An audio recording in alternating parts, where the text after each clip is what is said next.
Assalamualaikum warahmatullahi wabarakatuh. Kembali lagi dengan saya Ipan Nurpanji Sapari di channel YouTube Ipan Nurpanji Sapari. Di sini saya tidak dulu membuat konten tentang sepeda, tentang goes, tentang BMX, MTB dan lain dan tentang goes dulu. Saya menggunakan YouTube ini, memanfaatkan YouTube ini untuk media pembelajaran kepada anak didik saya. Kebetulan saya di sini mengajar bahasa Indonesia di SMK Bakti Ilham dan di SMP Bakti Ilham, dan semoga yang di sana anak-anak saya, om-om semua sehat selalu. Salam sejahtera dari saya, dan saya menggunakan kaos biar sedikit santai, tidak terlalu formal, biar santai saja. Di sini anak-anak Bapak akan menjelaskan tentang paragraf ya. Apa sih paragraf itu? Nah, mungkin waktu SD, SMP paragraf itu sudah diajarkan ya. Paragraf itu kalau di SD itu paragraf itu biasanya lebih dari 2 kalimat, lebih dari 3 kalimat biasanya. Dan di sini saya mengambil dari Ruang Guru dan Wikipedia. Apa sih paragraf itu? Apa sih paragraf itu ya? Menurut di Ruang Guru ini boleh kalian mengecek di Ruang Guru apa sih paragraf itu. Paragraf adalah gabungan dari beberapa kalimat. Nah, ini waktu SMP, waktu SD seperti ini, gabungan beberapa kalimat yang saling berhubungan dan menghasilkan suatu tema atau suatu tema tertentu. Pasti ya, di dalam paragraf ada tema yang ditonjolkan. Tema tersebut dibuat untuk memperjelas dan dibuat penulis untuk memperjelas paragraf. Dan menurut Wikipedia juga boleh kalian lihat ya di Wikipedia. Paragraf adalah suatu gagasan yang berbentuk serangkaian kalimat yang berkaitan satu sama lain. Nah, kalimat itu berkaitan satu sama lain. Kalau di paragraf itu biasanya ada 10 kalimat bahkan ada yang 3 atau lebih. Nah, dari rangkaian kalimat itu saling menghubungkan. Misalkan dari paragraf pertama ya, kita contohkan di buku ini, sepeda membawa petaka. Nah, ini yang suka goes hati-hati. Di sini ada satu paragraf pertama. Biasanya kalau kalimat pertama itu tidak terlalu jelas ya, nah diperjelas oleh kalimat kedua. Begitu juga selanjutnya. Begitu juga antar paragraf itu suka memperjelas paragrafnya. Misalkan di sini ada 3 paragraf ya. Kalau membaca paragrafnya saja ini belum kita tahu nih maksudnya apa. Nah, di sini ada paragraf 2. Nah, ini paragraf 2 ini memperjelas paragraf pertama, dan paragraf pertama juga membantu untuk memperjelas paragraf kedua. Nah, seperti itu ya, itu paragraf. Biasanya paragraf itu selalu nanti dekok kejeronya dekok neron pakbar menonjol itu ngelok, banyak suka ngelok kejero, atau contohnya seperti ini. Nah ini paragraf biasanya seperti ini tuh. Ada ini yang lebih dari 2 kalimat. Nah, ini juga ada paling ini 2. Nah, ini paragraf ya, ini termasuk paragraf ya, soalnya beberapa kalimat nih, 2 kalimat ini. Nah, itu tentang paragraf. Ada juga menurut Wikipedia seperti itu ya. Jadi menurut Wikipedia itu paragraf itu adalah suatu gagasan yang berbentuk serangkaian kalimat yang saling berkaitan yang satu dengan yang lainnya. Jadi kalimat 2, kalimat 3, yang kalimat 4 itu memperjelas semua kalimat. Jadi kalimat pertama nih ada paragraf 1, misalkan kalimat pertama paragraf 1. Nah, ini ada kalimat lagi. Nah, ini memperjelas kalimat pertama. Kalimat pertama juga membantu memperjelas kalimat kedua. Begitu juga selanjutnya kalimat ketiga, kalimat keempat, seperti itu ya. Ya, jangan lupa 3M, memakai masker, mencuci tangan, menjaga jarak ya. Saya menggunakan YouTube saya untuk media pembelajaran, tapi kalau ada om-om goeser yang di sana kalau mau nonton untuk anaknya boleh, dan untuk ibu guru mungkin ada yang nonton nanti kalau ada yang salah mohon dikoreksi ya. Mohon dikoreksi. Adapun unsur-unsur paragraf, apa saja sih unsur-unsur paragraf di sini? Nah, di sini saya tidak akan menjelaskan panjang lebar, nanti ada tugas juga yang siswa yang kalian harus kerjakan ya. Jadi tidak semuanya saya jelaskan. Ada beberapa unsur paragraf. Unsur paragraf itu merupakan unsur-unsur ya, unsur-unsur pembangun di dalam paragraf. Nah, dalam paragraf tersebut ada unsur-unsurnya, naon wae cenah.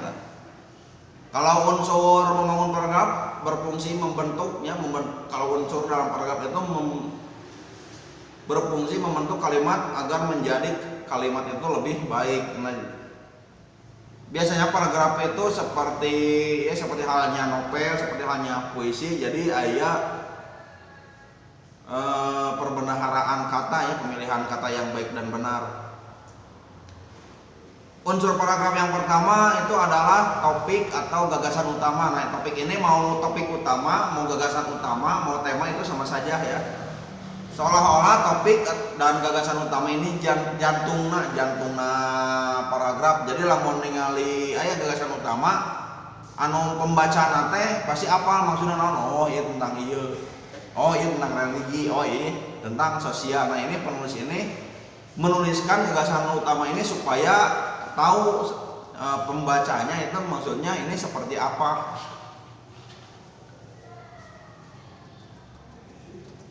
Ya, gagasan utama atau topik utama atau tema ini nya kawas jantungna deui lah atawa jiwana. Lamun sepeda teh mah krengna, lamun teu aya kreng hese digoes didodorong. Gitu seperti itu ya. Yang kedua, kalimat utama.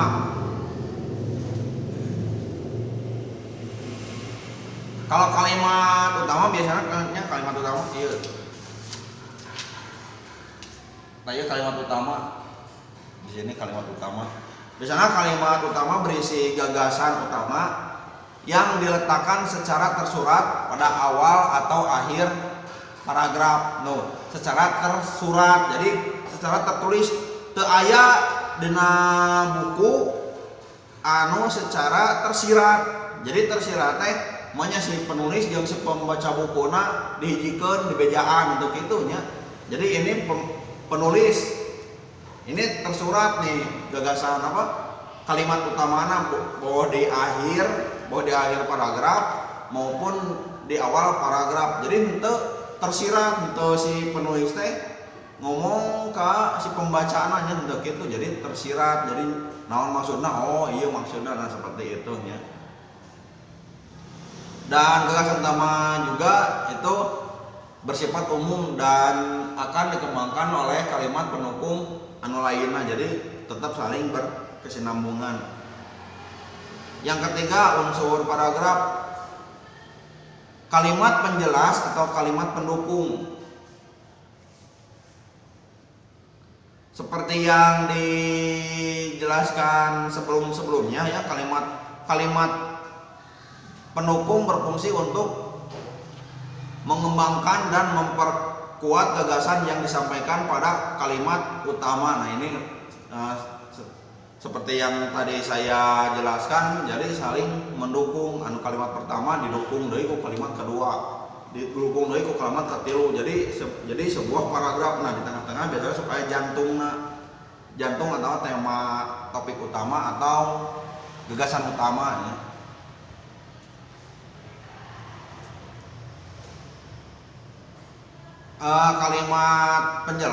Kalimat penjelas bisa berupa data teh seperti gambar, dokumentasi, terus seperti kolom-kolom ya, kos itu seperti opo ini fakta atau data valid anu lainnya nya ada kalimat penjelas atau kalimat pendukung. Jadi diperjelas deui. Misalkan tentang longsor, tak gambar si longsor nanti dokumentasi tentang longsorna, cik di mana longsor tadi dia. Jadi buku. Jadi jelasnya ada kalimat pendukung jeung kalimat penjelas. Nomor 4 ada konjungsi. Naon apa yang dimaksud dengan konjungsi itu? Ya. Konjungsi mah nya SMPW apalah konjungsi kamu naon? Konjungsi adalah kata sambung. Bade nyebat kata sambung, bade nyebat konjungsi, bade nyebat kata penghubung, itu sami wae nya. Konjungsi dalam bahasa Indonesia ada 2 jenis, yaitu konjungsi intra kalimat dan konjungsi antar kalimat. Konjungsi intra kalimat adalah sambung yang berfungsi menghubungkan kata dengan kata. Biasanya katana prase dengan prasa, serta klausa dengan klausa. Misalnya dan, agar, sehingga, terus anu terakhir mah DLL. Biasanya disingkat DLL, sebenarnya ulahnya DLL nih. Kalau di bahasa Indonesia DLL itu nggak boleh, jadi dan lain-lain saja. Kalau konjungsi intra kalimat, kata sambung yang menghubungkan antar kalimat dalam satu paragraf. Jadi di hiji kalimat teh menghubungkan deui satu kata deui. Oleh karena itu, daripada itu, dengan karena itu. Nah, seperti itu ya. Namun, tetapi, alangkah indahnya. Nah, seperti itu. Di sini selanjutnya ada jenis-jenis paragraf.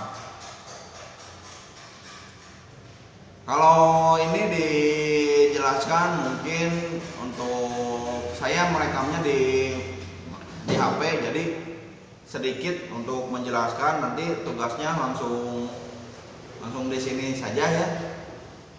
Jadi saya tidak memakai kamera yang wah, jadi saya merekamnya pakai HP beberapa giga, paling berapa menit, 15 menit, antara 20 menit lah.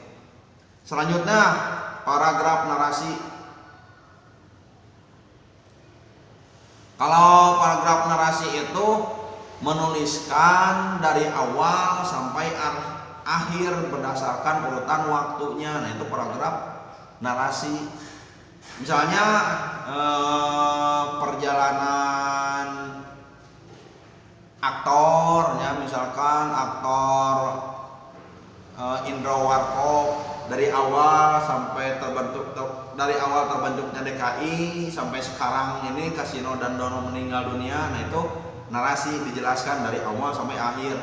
Atau kalau dari persepedahan ya, dari mulai ngarakit, membeli crank, membeli stem, membeli frame, bar, hand grip, terus handbrake, set post, set clamp, ya itu dinarasikan. Jadi langsung bungkelkan sepeda seperti itu. Jadi dari perjalanan awal sampai akhir itu dijelaskan.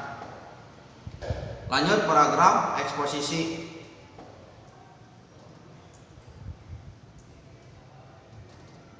Tujuan dari paragraf eksposisi ini memaparkan, menyampaikan, bisa menyampaikan informasi, menjelaskan informasi, menerangkan suatu topik kepada orang lain. Nah, ini boleh ya, ini paragraf eksposisi. Jadi tujuan paragraf eksposisi di sini memaparkan, menyampaikan. Jadi cerita nu baheula disampaikan oleh penulis untuk kita. Nah, sebenarnya seperti itu, tentang kerajaan, tentang perjuangan ya. Jadi mencapai itu termasuk paragraf eksposisi.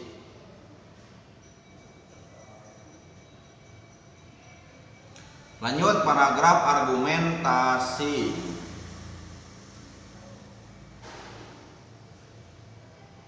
Biasanya paragraf argumentasi dapat kita temui pada artikel ya, terus laporan uji kom, nanti kalau kelas 12 laporan uji kom, lomba-lomba debat, opini, tesis kalau S2, terus kalau S1 itu skripsi ya, itu termasuk paragraf argumentasi. Jadi paragraf argumentasi bertujuan untuk meyakinkan orang lain yakin ya bahwa ide, gagasan dan pendapat yang dipaparkan oleh kita itu benar, tak iya buktina gitu. Nah itu paragraf argumentasi. Argumentasi mah lebih ke sedikit debatnya. Yang keempat, paragraf persuasi.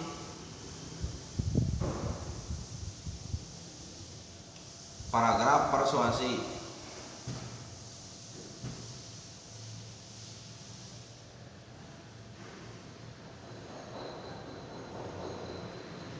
Kalau paragraf persuasi ini biasanya digunakan untuk berdagang, promosi. Nah, itu paragraf persuasi ya. Jadi contohnya promosi produk, salah satu produk nama naon anu dilengkapi foto biasanya dina pamflet atau dina pes iklan anu badag. Nah itu paragraf persuasi.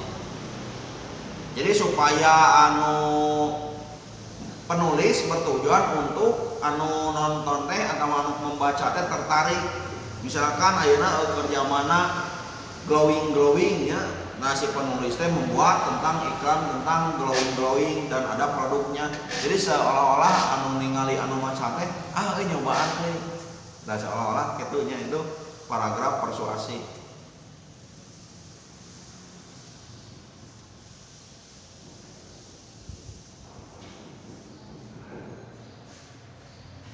Ya itu saja yang saya sampaikan untuk anak didik saya.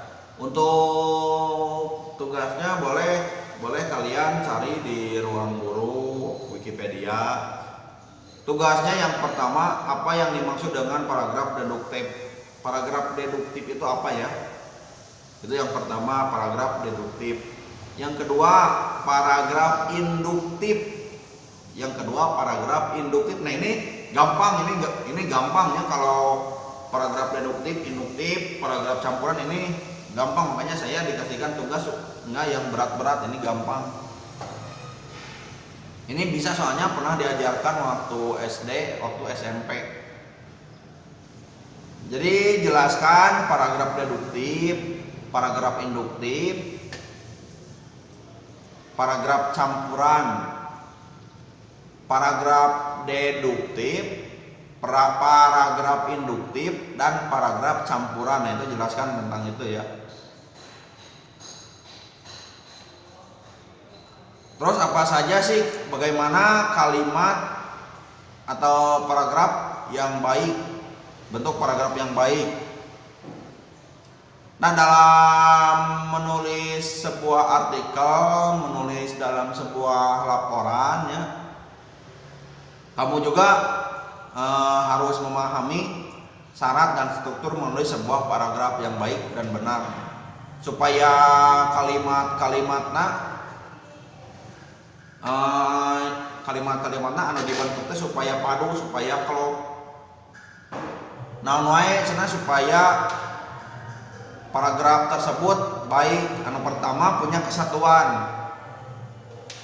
Kesatuan di sini jadi suatu paragraf itu harus dibangun dengan sebuah ide topik yang jelas. Jadi idena kudu jelas, topiknya kudu jelas, temana kudu jelas. Namun temana mengambang teu jelas, nah itu bukan paragraf yang baik dan benar. Yang kedua, kepaduan atau koherensi. Kepaduan teh lamun di seni budaya mah ada harmoninya. Jadi harmoni gitu, padu gitu. Harmoni. Kekompakan dalam paragraf, maksudnya naon cenah?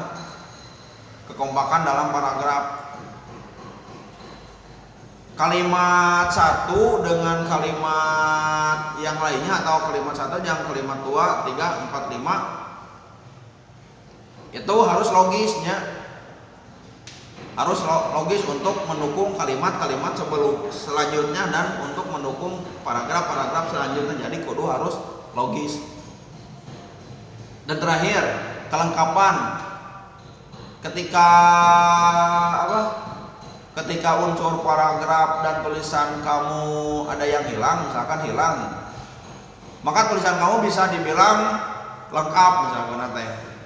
Maka dari itu jangan lupa ada unsur-unsur seperti gagasan utama, topik utama diperjelas. Misalkan ada salah satu paragraf yang kelewat, tapi paragraf-paragraf sebelumnya sudah menjelaskan tema utama dan gagasan. Nah, yang kelewat itu ya udah dipokokkan, diculkeun, antepkeun soalnya ada sudah dipertegas, sudah diperjelas oleh gagasan utama atau topik utama yang sudah disampaikan dari paragraf sebelumnya. Nah, itu saja pemaparan dari saya. Salam hangat untuk kita semua, semoga sehat selalu, salam sejahtera. Jangan lupa goes, jangan lupa olahraga 30 menit minimal, satu hari minimal 30 menit. Ulangi lagi ya untuk tugasnya. Yang pertama paragraf deduktif, yang kedua paragraf induktif, yang ketiga paragraf campuran. Nah, itu kayaknya tidak perlu Google, tidak perlu searching. Nah, ini sudah diajarkan. Mohon maaf apabila ada kesalahan dari saya, mohon dikoreksi di kolom komentar, karena ini saya bertujuan untuk pendidikan supaya terus berlanjut dalam pandemi saat ini. Semoga pandemi saat ini bisa secepatnya berlalu dan kita akan tetap muka kembali. Assalamualaikum warahmatullahi wabarakatuh. Jangan lupa like, komen, dan subscribe. Ingat 3M, memakai masker, mencuci tangan, menjaga jarak. Assalamualaikum warahmatullahi wabarakatuh.